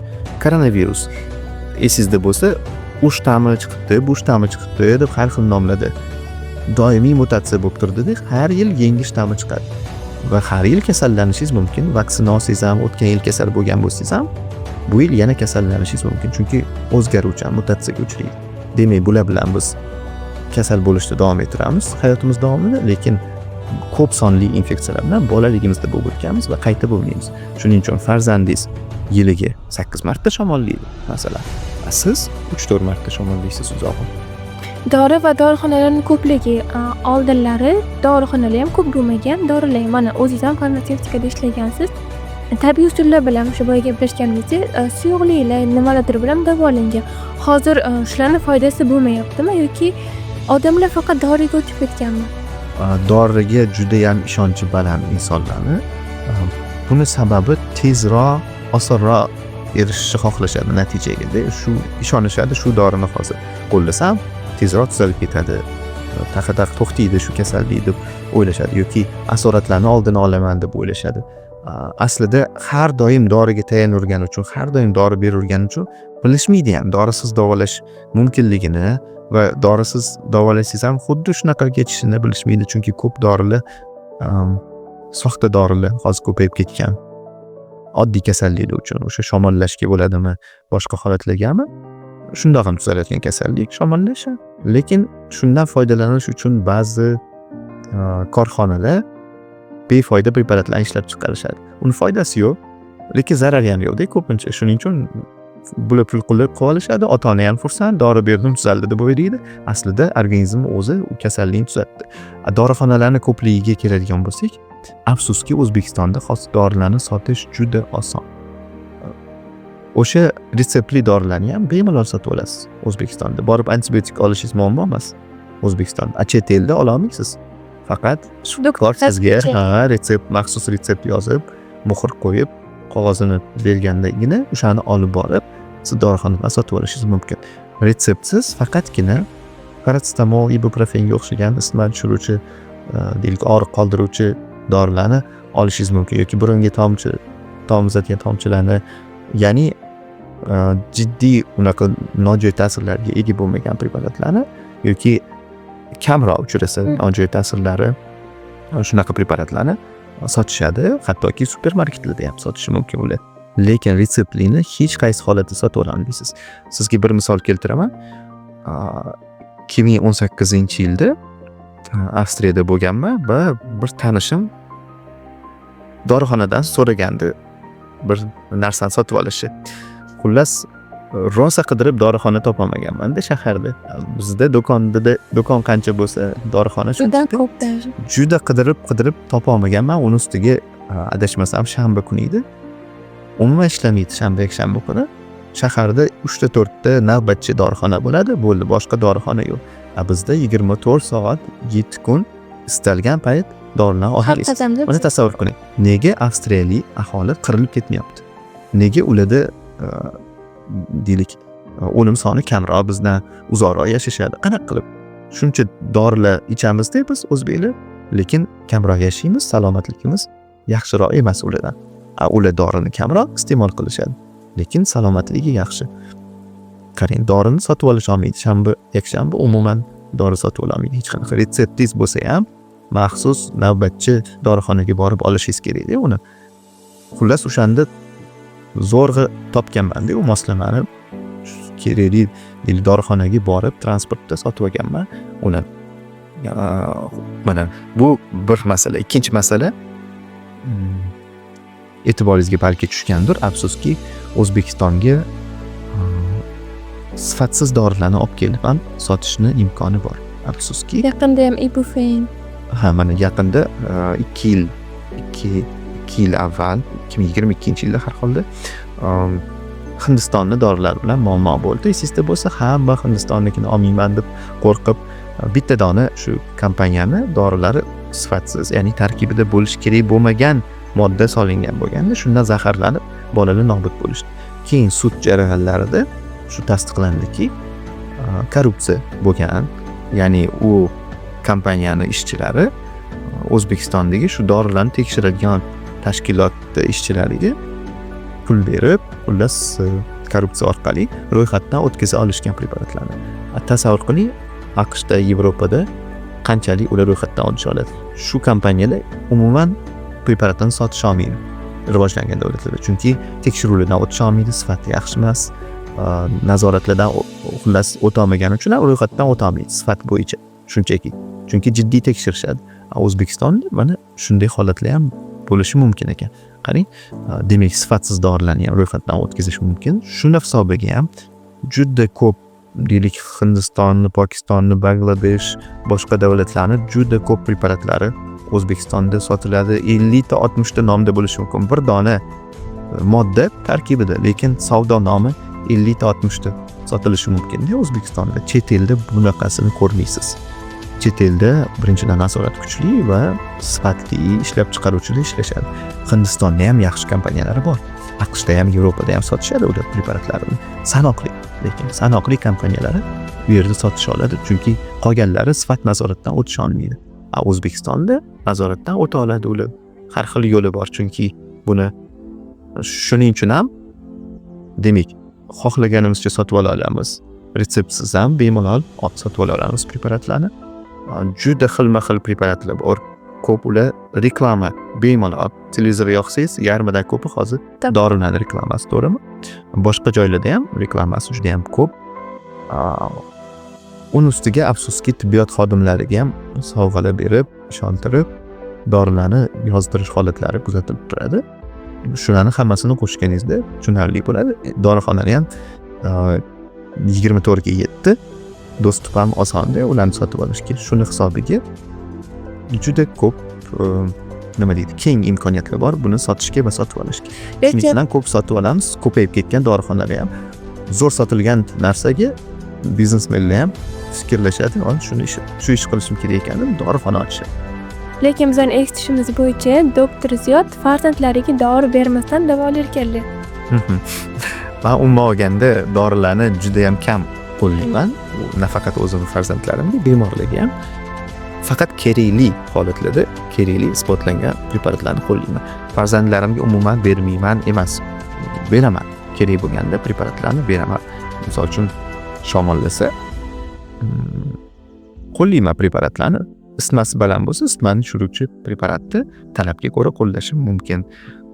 Lekin ma'lum darajagacha tegmayman. Isitmasini ham tushirmayman. Suyuqlik ko'proq ichishga. Ko'proq suyuqlik ichadi. Xonani salqin qilib qo'yaman. Havo namlagich apparat yoqib qo'yaman. Shular eng asosiysi bo'ldi. Isitmasi ma'lum darajaga yetib, bolani holati yomonlashsa, umumiy holati odatda so'dayib yotishadi faqat. Isitmasi 39 misol uchun. O'shanda ham tushiraman, lekin isitmasi 38,5 bo'lib o'ynab yurgan bo'lsa ham tegmayman. Chunki nazorat qila olaman bolani holatini va tushirish shart emas. Bunaqa holatlarda bemalol isitmalab, qaytanga bu yordam beradi yengib o'tishga kasalliklarni. Ammo dori berish kerak bo'lgan holatlarda albatta beraman. Masalan, asoratlar bo'lishi mumkin, qandaydir shu kasalliklar asorati yoki xuddi shu deylik kichkina bolalarda chaqaloqlar ayniqsa shamollaganda burni bitib qolsa juda qiynalib qolishadi.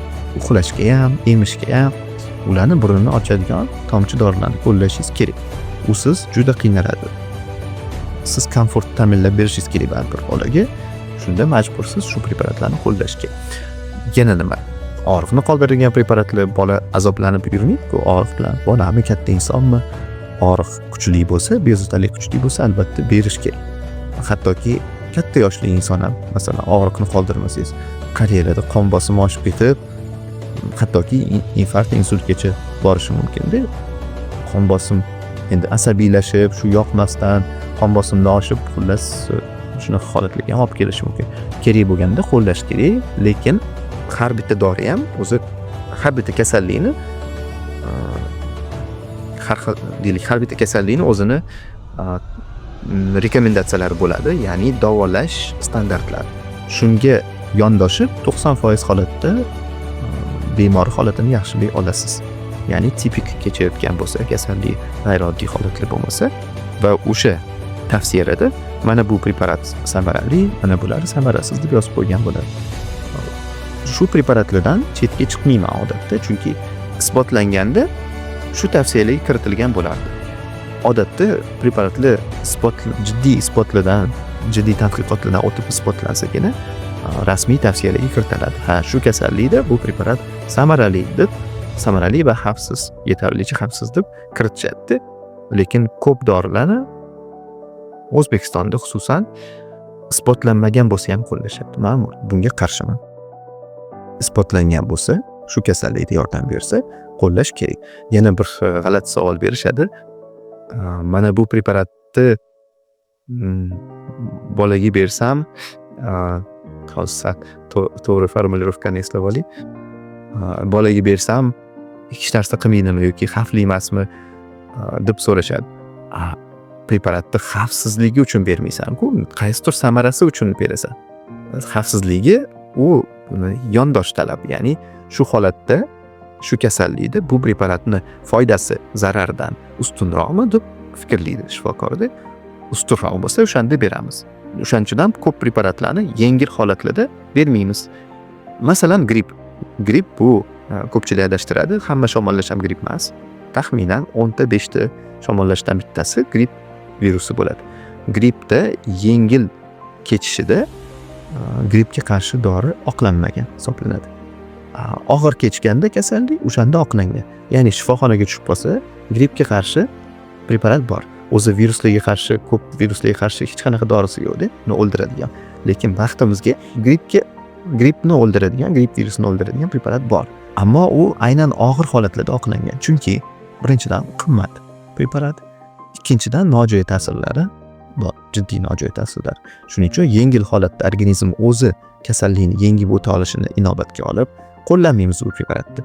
Bekorga nojo'ya ta'sirlari bo'lmasin, bekorga xarajat qilmasin deb qo'llamaymiz. Qarang, hattoki bitta kasallikning doirasida ham ba'zida kerak emas preparatlar. Shuning uchun faqat kerak holatda qo'llayman. Bu tibbiyotda oddiy qonunlar. Shunchaki bu oddiy qonunlar. Ya'ni xohlagancha dori berish kerak emas aslida. Shifokorlar ko'p narsa isbotlab bo'lingan bugungi kunda. Qanaqadir eksperimentlar qiladigan davr emas-da hozir. 18-asrda yashaganingizda, eksperiment qilib ko'rsangiz bo'lardi. Chunki dorilar o'zi yo'q edi, hammasi giyohlar bo'lgan. Deylik, qanaqadir yordam berishga intilishgan, lekin aniq isbotlangan narsalar kam bo'lganda. Oxirgi savollarimdan bittasi bolani kiyintirish, ya'ni kimdir qalin kiyintiradi, kimdir yuqa, kimdir sintetika kiydiradi. Buni ahamiyati qanchalik? Ahamiyati jiddiy. Qaysi ma'nodaki, bundan ham ko'p xatoliklar kelib chiqadi. Birinchidan, doim albatta tabiiy matolar bo'lgani ma'qul. Paxta eng yaxshi matolardan, shuning uchun paxtali matolar bo'lgani ma'qul bo'ladi va iloji boricha yupqaroq bo'lgan, lekin bir nechta qavat qilib kiyintirgan ma'qul. Bunda boshqarishingiz osonroq, bola isib ketishini, sovib ketishini boshqarish osonroq. Yupqa lekin ko'p qavatli kiyim bo'lsa va yechilishi osonroq bo'lgani ham yaxshi. Doim nazorat qilishingiz uchun. O'zbekistondagi ko'p tarqalgan muammolardan bu bolalarning ko'p terlashi. lekin ko'pincha guvoh bo'lamanki, qalin kiyintirishgani uchun terlaydi bola. Birinchidan qalin kiyingan bo'ladi, ikkinchidan uyi ham juda isitib olishadi. Hozir istiqbol qilishadi, yana boshqa qo'shimcha isitish tizimlari bo'ladi. Juda issiq bo'ladi-ku uylar. Bolalar o'zi faol bo'ladi-ku juda ham. O'ynab yuradi, emaklab yuradi, yugurib yuradi. Siz bilan bir xil kiyingan bo'lsa ham, ular uchun issiqroq bo'lishi mumkin, chunki harakatda juda ham faol. Siz ham xuddi shunaqa harakat qilsangiz, terlab ketasiz albatta. Bizda faqat kasallik qidirishadi. Terlasa kasallik qidirishadi. Ko'pincha aynan qalin kiyingandan terlaydi. Qalin kiyinish issiq, xona issiqligi va faol harakat. Shularni siz xullas istisno qilsangiz, keyin kasallik qidirishingiz mumkin, lekin kasallik holatlari aslida juda kam uchraydi. Mana biza kattalar uychilikka alohida kiyim, ko'chaga chiqayotgan boshqa kiyim kiydiramiz, lekin ba'zi birlar, hamma emas, bolasini uychi kiyimda ustida narsa kiydirib ko'chaga olib chiqadi, ya'ni bitta kiyimda olib yuradi. Bunda men prinsipial qanaqadir ochig'ini aytganda muammo ko'rmayman. O'sha kiyimda olib chiqsa bo'ladi, ustiga kiyintiradigan bo'lsa qanaqadir kram bo'lib qolmaydi.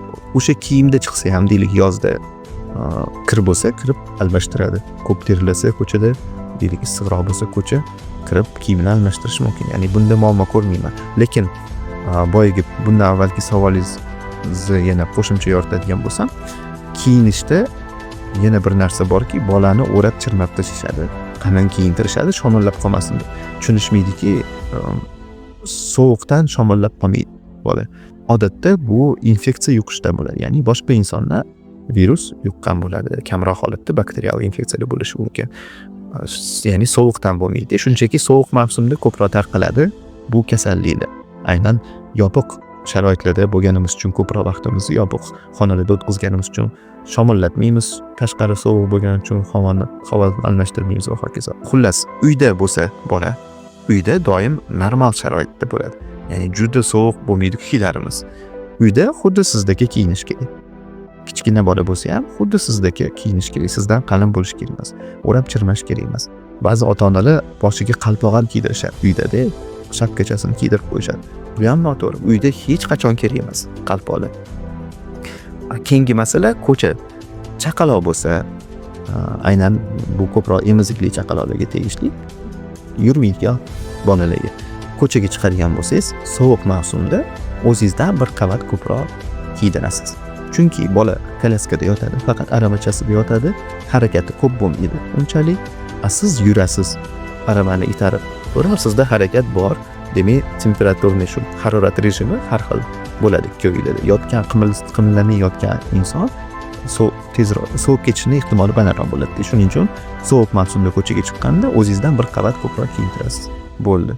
Bu universal qoida. Va uyda boya aytganimdek, o'zingizdagi kiyintirasiz, hech qanaqa qalpoq kerak emas. Xullas, qanaqadir fanatizm bo'lish kerak emas, hayotingizni ortiqcha mushkullashtirishingiz kerak emas. Oddiygina prinsiplarga rioya qilsangiz, bo'ldi, xatolarni oldini olasiz. Shu o'rinda aytib o'tamiz, Foggi, ya'ni bizani yosh bolalar do'konimiz bor. Chaqaloqlardan tortib 7 yoshgacha bo'lgan bolachalaringlarni bemalol kiyintirishinglar mumkin. Chilonzor hamda Olmazor filiallarimiz bor.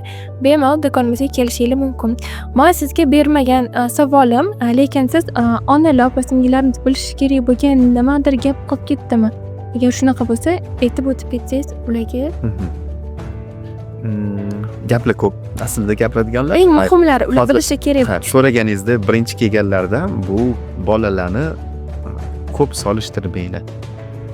Boshqa bolalarga solishtirish har xil vahimalarga, xavotirlarga olib kelishi mumkin. Chunki bolalarning normasi juda ham keng diapazonda. Masalan, deylik 1 yoshli bolani vaznini oladigan bo'lsak, 8,5 kilogramm ham norma, deylik 11 kilogramm ham norma. Lekin siz solishtirsangiz, o'sha ikkita bolani, 8,5 kiloli va 11 kiloli bolani juda har xil ko'rinadi. Bittasi pompaloq kattagina bola, ikkinchisi kichkina oriqqina bolaga o'xshaydi. Kasal bormi bu deyshadi. Solishtirishdan kelib chiqadi, lekin ikkalovi ham sog'lom bola bo'ladi ko'pinchada.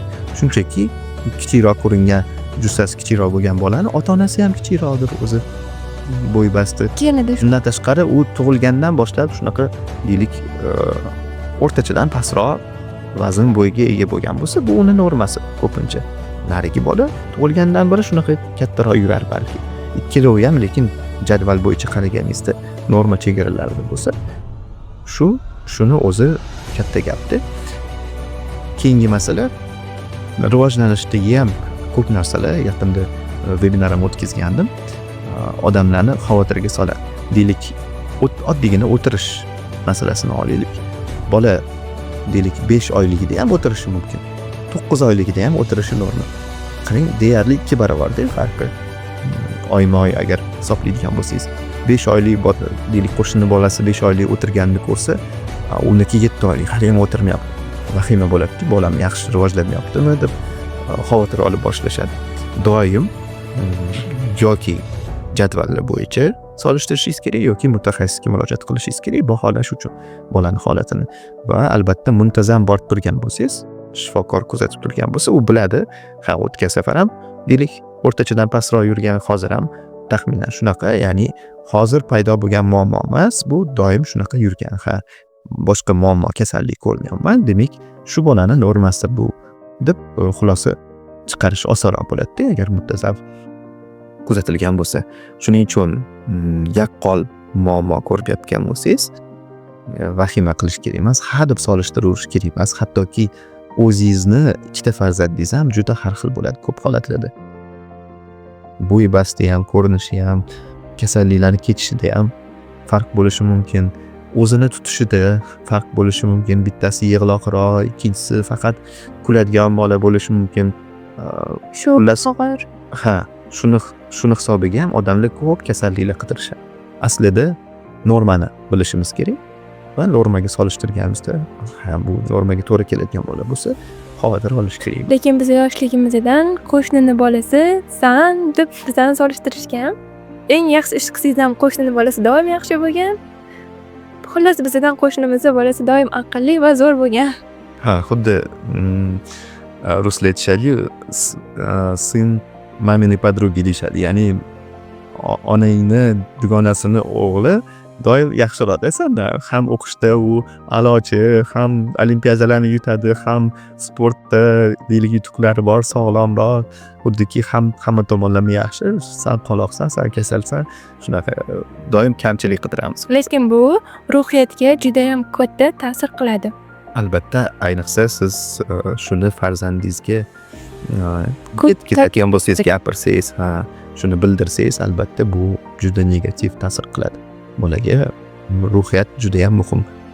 Shuning uchun ham doim aytaman, har xil ukol inyeksiyalar qilinishi kerak emas deb, bu ham ruhiyatga ta'sir qiladi.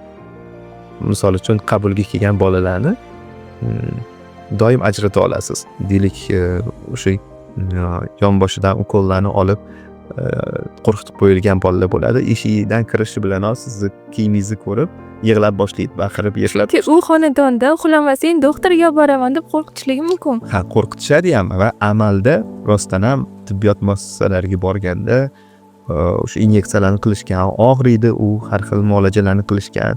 Xullas, shuni eslab qoladi. Albatta bu stress. Bola uchun bu o'sha qo'rquvlarga olib keladi. Xullas, ruhiyatiga negativ ta'sir qiladi. Uni ustiga ba'zi muolajalar bor. Juda qo'rqishgani uchun irratsional qo'rquvlar bo'lgani uchun, misol uchun uxlatib qilsa bo'ladi. Hozir zamonaviy uslublar bor-da, uxlatib muolajalarni qilish mumkin. Oddiy sunnat qilishi ham, masalan, 1 yoshdan katta bolalarga chet elda uxlatib qilishadi. Chunki u bola tushunmaydi, tushuntira olmaysiz. Deylik, 1,5 yoshli bolaga tushuntira olmaysiz-da, nima muolajaligini, hozir nima qilishini va hokazo. U qarshilik ko'rsatadi, baqiradi, u ushlab turadi. O'zbekistonda ko'rsangiz, xullas, o'zingiz ham yig'lab olasiz-da. Bu jarayonni ko'rsangiz. Vahshiylik deydi, ko'rib bir qarashda. Shuning uchun ham demak, muolajani uxlatib qilgan ma'qulroqdir. Chet elda mana shunaqa video ko'rdim. Ukol jarayonida konfet berib, otasi yonida aldab turadi, ukol qiladi, bilmay qoladi bola. Balkim qachonlardir bizda ham shunaqa kirib kelar. Kirib keladi deb o'ylayman. Ko'p narsa shundan ham hozir rivojlanib, turli metodikalar. Ya'ni bolalar ukol olganini bilmayapti, doktori qo'rqinchli deb tasavvur qilmayapti. Ha, yondashuvlar ham o'zgaradi. Aholini o'zini ta'sirini, bosimini ostida ham tibbiyot xodimlari ham o'zini o'zgartirishadi borgan sari. Chunki masalan, kimlardir xuddi shu ijtimoiy tarmoqlarda ham yaxshi tajribali, bilimli shifokorlar turli to'g'ri yo'llarni gapirib chiqishgandan keyin aholi buni bilib boshlaydi va boshqa shifokorlarga ham shu savollarni berib boshlashadi. Mana bunday qilsak yaxshiroq emasmi deb yoki shunchaki murojaat qilmay qo'yishadi u shifokorlarga. Ularda ham keyin o'zgarishlar bo'ladi. O'zlanishlar ko'p bo'ladi. O'zini ustida ishlab boshlaydi, deylik, yondashuvlari o'zgaradi. Qandaydir muolajalarni qilishga majburmiz. Inyeksiya ko'rinishida, deylik, ba'zi preparatlarni boshqa ko'rinishda yo'q-da, faqat inyeksiya ko'rinishida bor. Unda chalg'itib amallar qilib olishimiz kerak bo'ladi. Har xil shu psixologik muammolar bo'lmasligi uchun bo'ladi. Yoki oddiygina narsa o'sha qon tahlilini olganda ham hozir vena vizorlar bor. Venasini, tomirlarini ko'rsatib turadigan xatolarni oldini oladi. Deb igna bilan tiqib qidirib, u buyog'ida qidirib ko'rishadi, keyin bo'lmadi deb buyog'idan qidirib ko'rishadi. Shularni ham kamaytiradi. Teshishlarni, muolajalarni sonini kamaytiradi. Demak, qon quyilishi, og'riqlarni ehtimoli pasayadi shuni hisobiga. Bu ham oddiygina narsalar, zamonaviy narsalar. Xullas, diskomfortni, stressni kamaytirish kerak iloji boricha. Bemor uchun, ayniqsa bolalar uchun. Hozircha sizdan olgan ma'lumotlarimizni opa-singillarimiz, onalarimiz hayotiy tajribalarda qo'llashsa, ancha o'zgarishlar bo'ladi. Kasalliklar kamayadi, bolalarimiz sog'lom bo'ladi. Qisman hayotimizda natijasi katta bo'lishi mumkin. Yana bir narsa, ma'lumotlarni qabul qilganingizda ishonib ketirish kerak emas. Hattoki sizga juda to'g'ri tuyulsa ham, ko'pchilik shuni gapirsa ham ishonib ketirish kerak emas. Doim shubhalanish kerak. Qanday ekspert bo'lsa ham, professor bo'ladimi, hattoki doim shubhalanib qayta tekshirganingiz ma'qul. Hamma ma'lumotlarni hozir ma'lumotni tekshirishga imkoniyat juda ham keng. Oddiy Googledan boshlab sun'iy intellektgacha sizga yordam bera oladi. Har doim, hattoki ularni javobidan ham shubhalanishingiz kerak. Doim tanqidiy fikrlash bo'lish kerak. Oddiy ota-onada ham, shifokorlarda ham tanqidiy fikrlash bo'lishi kerak. Rostmikan shu deb ozgina vaqtingizni sarflab, energingizni sarflab shuni tekshirib ko'rganingiz ma'qul. Jiddiy adob qo'ygandan ko'ra. Hamma organizmi har xil, ya'ni bitta dori hammaga har xil ta'sir qilishi mumkin. Shuning uchun yaxshilab o'rganib demoqchisiz, to'g'rimi? Bu nafaqat dorilarga tegishli, ba'zi holatlarda balki umuman buni davolash kerak emasdir, balki bu normadir. O'zbekistondagi asosiy muammolardan norma holatlarni kasallik deb o'ylaymiz va davolab boshlaymiz. Keraksiz dorilar qo'llanadi. Bu rostdan ham kasallikmi, yo'qmi? Misol uchun shuni tekshirsangiz bo'ladi. Keyin bu kasallik bo'lsa, uni davolash kerakmi, yo'qmi? Shunaqa kasalliklar bor, davolash kerak emas. O'zi o'tib ketadi masalan. Yoki umuman davosi yo'q. Kasalliklar bor, uni davolashingizdan foyda yo'q. Faqat xarajat qilasiz. Dorilar nojo'ya ta'siri bo'ladi, lekin foydasi bo'lmaydi. Masalan, keyingisi davolaganda ham qaysi dorilarni qo'llash to'g'ri. Ko'p guvohi bo'laman, deylik, 7 ta 10 ta dori yozilgan bo'ladi, keraklisi 2 ta dona orasida. Masalan, bu masala bor mana. Keyin dorini ham bir xil tarkib bilan bo'lgani bilan qaysi biri yaxshiroq? Buni ham deylik tekshirsangiz bo'ladi. Mana bu ishlab chiqaruvchisi ishonchli ekan, butun dunyoda ishlar ekan. Bu deylik Yevropa davlatlarida ham, Amerikada ham bu sotiladigan preparat ekan. Demak, sifatliroq bo'lsa kerak. Bunisi ham, bunisi faqat O'zbekistonda ekan. Hattoki Google'da qidirsam, instruksiyasi chiqmayapti, yo'riqnomasi chiqmayapti. Shubhalanish kerak. Nega yo'riqnomasi chiqmayapti? Demak, bu unchalik keng tarqalmagan preparat emas. Balki faqat qoloq davlatlar uchun chiqarilar, misol uchun cheklangan davlatlar uchun yoki ro'yxatdan o'tkaza oladigan davlatlarda sotadi, boshqa joylarda sota olmaydi. Shunaqasi ham bo'lishi mumkin-da rostdan. Yo'riqnomasi chiqmasa ham doim xavotir olishingiz kerak, balki buni emas, boshqasini qilishim kerak deb tarkibini o'rganishingiz kerak. Xullas, undan tashqari yo'riqnomani doim o'qish kerak. Balki umuman to'g'ri kelmas bu yoshda. Masalan, yoki siz homiladorsiz va sizga endi to'g'ri kelmaydi. Homilador bo'lganingizda mumkin edi, hozir endi mumkin emas. Juda ko'p nyuanslar bor-da, o'zingiz ham o'rganib chiqishingiz kerak, ikkilanish kerak. Ochig'ini aytamiz, O'zbekistonning tibbiyoti eng ilg'or tibbiyot emas. Shuning uchun ham qayta tekshirganingiz ma'qul. bugungi mavzu doirasida kimda qanaqa savol bo'lsa yoki mavzudan tashqari qiziqtirgan savollar bo'lsa, doktor Ziyod akaning Instagram sahifalarini qoldiramiz.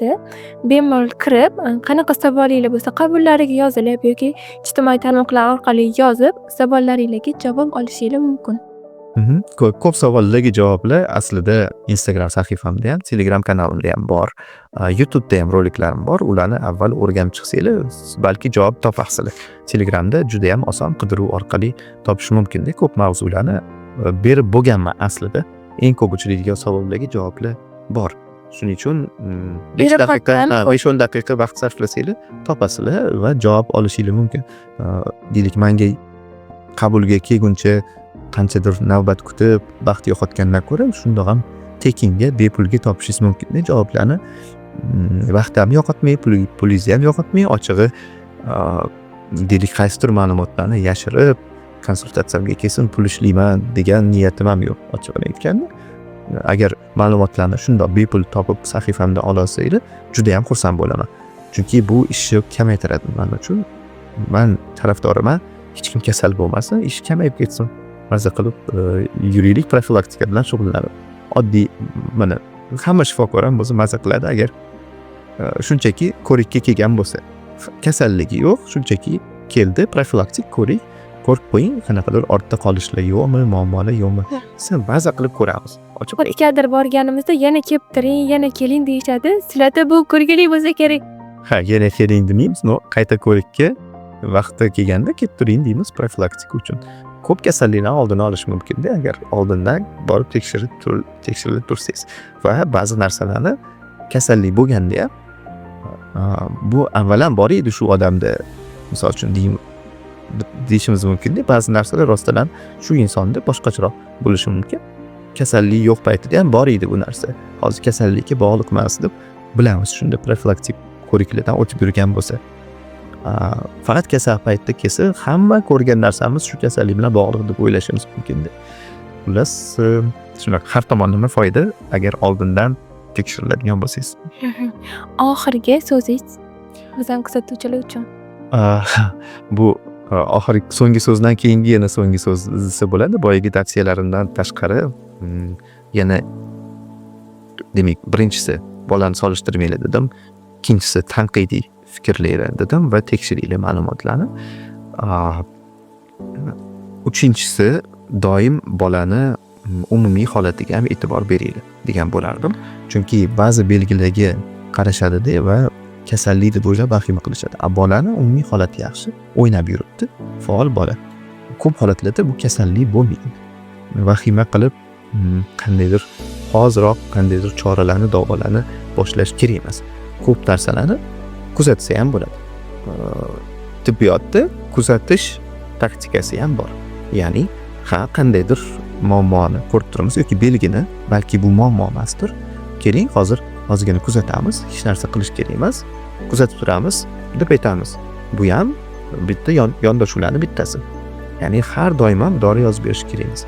O'zbekistonda afsuski ko'pchilik o'rganib qolgan, shifokorga keldingmi, albatta retsept yozib berish kerak, bo'lmasa qoniqish bo'lmaydi. Yo'q, kuzatish ham bu o'sha diagnostik bitta uslub bo'lishi mumkin. Kuzatamiz, balki o'tib ketar bezovtaligi birinchidan. Ikkinchidan balki bu bezovtalikning yoniga boshqa bezovtalik qo'shilar va shunda aniq bilamiz, bu mana bu kasallik ekan deb endi bilamiz va to'g'ri davolaymiz. Xullas, umumiy holati va kasallik belgilari bor yo'qligi juda ahamiyatli. Bunga qo'shimcha qilaman. Turli tahlillarni, tekshiruvlarni natijasini davolamaymiz. Tibbiyotda afsuski men ko'p ko'raman. Deylik, o'sha miyani o'zisini qilishadi deb bola tuppa-tuzli o'ynab yuribdi, kulib o'tiribdi. Soppa-sog' bo'ladi, umuman olganda miyasida qandaydir o'zgarish yozib berilgan o'zida. Yoki qon tahlili tekshirildi, bitta-ikkita qaysidir ko'rsatkichlari ozgina deylik normani chegarasidan chiqqan. Lekin yaqqol bezovtalik ko'rmayapmiz. Shunda ham faqat o'sha bitta dona ko'rsatkichlarni davolamaymiz. Ya'ni analizlarni, UZI tekshiruvlarini, ya'ni ultratovush tekshiruvlarini, boshqa tekshiruvlarning natijasini davolamaymiz. Bemorni davolaymiz. Agar rostdan ham kasal bo'lsa, xastaligi bo'lsa va shu belgilar, ya'ni shu tekshiruvlardagi o'zgarishlar shuni tasdiqlasa, ya'ni bezovtaligi bor rostdan ham va shu bezovtalik qaysidir kasallikka o'xshaydi, shifokor tahlillarga, tekshiruvlarga yuboradi va u tekshiruvlarning natijasi shu kasallikni tasdiqlasa, ha, rostdan ham shu kasallik ekan deymizda, keyin davolaymiz. Lekin shunchaki profilaktik tekshiruvlar bo'lganda, deylik, qon topshirgan yoki boshqa tekshiruvlardan o'tganda yoki boshqa masala bo'yicha tekshiruvdan o'tganda qaysidir bir ikkita joyida ko'rsatkichlar o'zgargan bo'lsa, birdaniga buni davolash shart emas ko'p holatlarda. Ya'ni bemorning holati yaxshi bo'lsa. Bunda ham shunchaki kuzatish mumkin. Qaysidir ko'rsatkichlar shu insonning normasi bo'lishi mumkin. Qaysidir ko'rsatkichlar yaqinda bo'lib o'tgan kasallikdan keyingi o'zgarishlarni izlari bo'lishi mumkin. Bu borgan sari normaga qarab yaxshilanib boradi, shunchaki vaqt kerak. Oddiy shamollashdan keyin ham ba'zi ko'rsatkichlar o'zgaradi va uni ko'rganimizda hozir tuzuk bo'lsa bola davolashimiz kerak emas. Kutsak 2 haftada normaga keladi masalan. O'sha ko'rsatkichlar 2-3 haftada. Demak, raqamlarni davolamaymiz.